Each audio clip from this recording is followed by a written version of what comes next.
أعوذ بالله السميع العليم من الشيطان الرجيم. بسم الله الرحمن الرحيم وبه نستعين على أمور الدنيا والدين والصلاة والسلام على أشرف الأنبياء والمرسلين سيدنا وحبيبنا وشفيعنا وقرة أعيننا الذي سمي في السماء بأحمد وفي الأرض بأبي القاسم المصطفى محمد. اللهم صل وسلم وبارك عليه وعلى آله الطيبين الطاهرين المعصومين المنتجبين وعلى أصحابه الميامين. بسم الله الرحمن الرحيم. اللهم كن وليك الحجة من الحسن صلواتك عليه وعلى آبائه في هذه الساعة وفي كل ساعة وليا وحافظا وقائدا وناصرا ودليلا وعينا حتى تسكنه ربك طوعا وتمتعه فيها طويلا برحمتك يا أرحم الراحمين. Assalamualaikum ayuhal ikhwan wal akhwat warahmatullahi ta'ala wabarakatuh. Pada pertemuan ketiga ini, pertemuan yang lalu kita sedikit membahas tentang makna muslim hakiki, muslim yang sebenarnya seharusnya bagaimana, yaitu seorang muslim di samping bersyahadat dia juga harus membebaskan dirinya supaya orang lain tidak sampai terganggu oleh dirinya, baik terganggu oleh lidahnya maupun apalagi tangannya, gangguan tangannya. Pada pertemuan kali ini, setelah kita sedikit membahas tentang makna muslim sejati, sekarang kita ingin menukil sebuah hadis tentang makna iman. Pertemuan yang lalu, muslim adalah seorang yang orang lain terbebas dari gangguan tangan dan lidahnya. Ini sifatnya bukan aktif, jadi dia lebih menahan diri untuk tidak mengganggu orang lain. Adapun iman itu bersifat aktif. Maksudnya gimana? Maksudnya adalah apa yang sudah dia pahami tentang agama ini, dia berusaha untuk mengaktualisasikan dalam bentuk perilaku. Ketika dia meyakini bahwasanya birrul walidain, berbakti kepada orang tua, itu adalah satu hal yang baik, perbuatan baik, dia meyakini hal itu, maka lisanul iman atau logika iman adalah dia harus mempraktekkan, mengaktualisasikan pemahamannya dia tentang makna berbakti kepada orang tua. Begitu juga dengan yang lain, berbuat baik. Tadi muslim itu hanya tidak berbuat buruk, pasif, sifatnya pasif. Tapi kalau iman ini aktif, bagaimana berbuat baik kepada orang lain. Wa amilus shalihat, berbuat baik kepada orang lain. Iman ini sifatnya harus aktif, memberi manfaat kepada orang lain. Itu adalah sifatnya iman.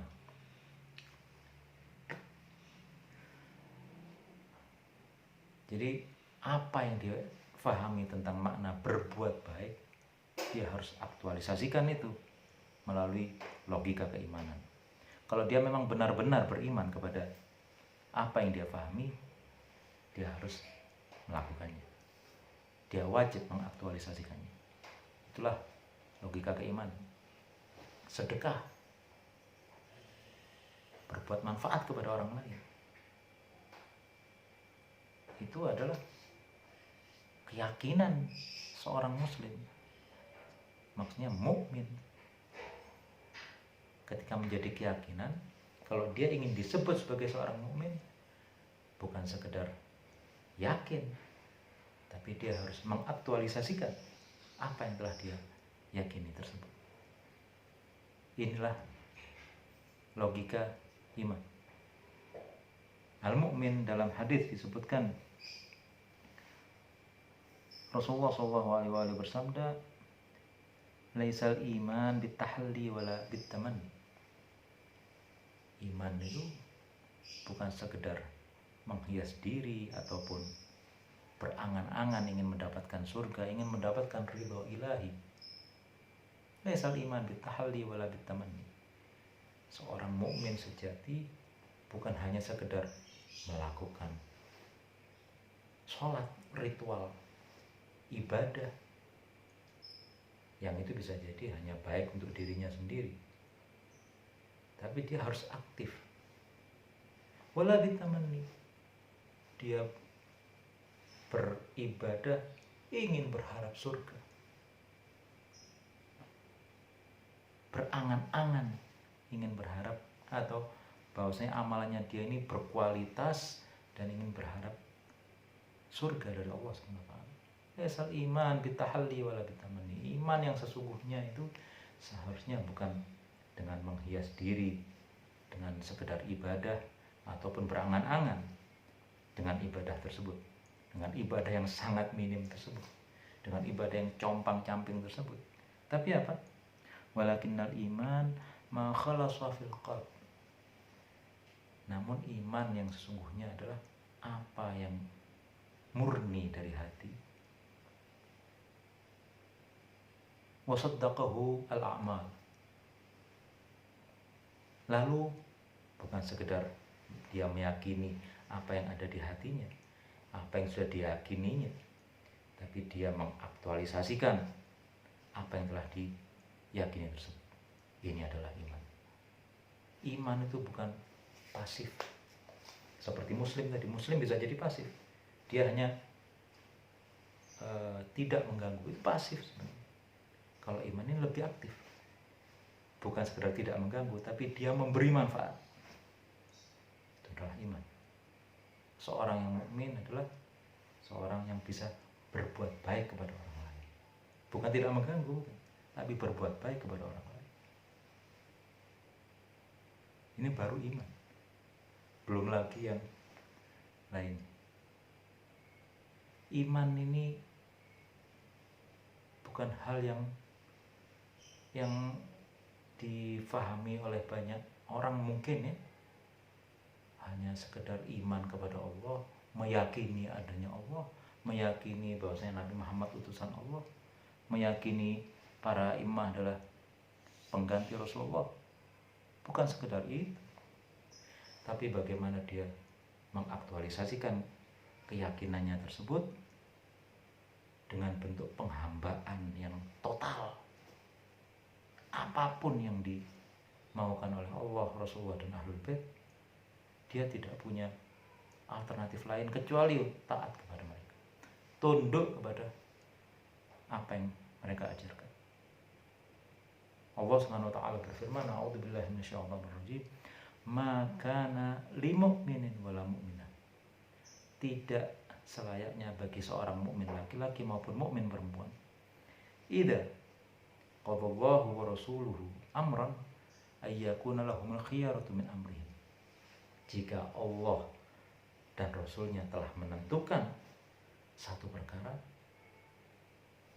dia punya alternatif lain, pilihan lain dari dirinya sendiri. Perlu dipertanyakan keimanan.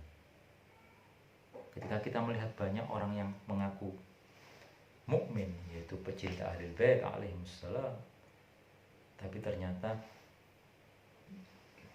mereka juga berusaha aktif memilih-milih mana yang perlu ditaati, mana yang mungkin masih ada nego antara hati dan perilaku mereka, maka sebenarnya orang yang seperti ini bukanlah secara definitif agama, dia bukanlah orang yang beriman sejati atau mukmin sejati.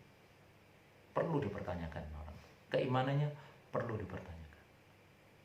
Maka dari itu kita sering ketika kita membaca sejarah, banyak orang yang beriman kepada Rasulullah SAW, tapi level keimanannya berbeda. Ada yang levelnya seperti orang-orang yang mungkin sederhana sekali pemikirannya. Ada yang levelnya seperti Sayyidina Salman Al-Farisi. Perilaku pun berbeda. Ketika orang meyakini dengan level keyakinan yang rendah, dengan level keyakinan yang tinggi, otomatis outputnya dari keimanan tersebut berbeda. Bagaimana dia menyikapi alam semesta ini berbeda. Pandangan dunianya, ketika orang itu berbeda pandangan dunia, maka berbeda pula perilakunya. Itu berpengaruh sekali. Keimanan akan pandangan dunia ini juga mempengaruhi perilaku seseorang. Makanya kita sering melihat kenapa ada orang bengis sekali. Kok ada orang yang bengis sekali? Ada yang jahatnya tapi levelnya di bawahnya itu. Ada lagi yang mungkin di bawahnya lagi, lebih baik daripada yang lain. Begitu juga orang baik. Ada orang yang baik tapi masih hitung-hitungan, ada. Ada orang baik yang total, ada orang baik yang bahkan tidak melihat kebaikannya sebagai kebaikan. Dia menganggap itu hal yang harus dilakukan, kewajiban. Mengapa orang berbeda dalam hal berperilaku? Ini adalah hasil atau akibat dari keimanannya dia, atau cara pandang dia melihat dunia ini. Pemahamannya dia tentang keimanan terhadap dunia, terhadap Allah SWT. Bagaimana Tuhan ini mengada di setiap wujud. Pengimanan seperti gitu, itu yang membuat dia berperilaku sangat istimewa. Jadi jangan heran, tidak perlu heran kita ketika ada orang yang mau berkorban sampai total. Sayyidah Zainab Al-Kubra alaihissalam, salah satu kalimat yang fenomenal dari beliau alaihissalam adalah ketika ditanya, bagaimana kamu melihat tragedi Karbala ini? Saudaramu saya sembelih, ponakanmu. Apa jawaban Sayyidah Zainab? Ma ra'aituhu illa jamila. Aku tidak melihat kecuali keindahan. Ini level keimanan yang luar biasa. Keyakinan beliau, pandangan dunia beliau itu sangat luar biasa, sehingga menghasilkan atau mempengaruhi sikap dan perilaku beliau alaihissalam. Bahkan ketika melihat saudaranya terbunuh pun, itu yang terlihat adalah jamil. Bukan terlihat aku harus bersabar, tapi terlihat indah. Keindahan dalam ujian. Beliau sudah menikmati ujian. Mengapa menikmati? Karena keyakinan yang beliau miliki sangat luar biasa, berbeda dengan keyakinan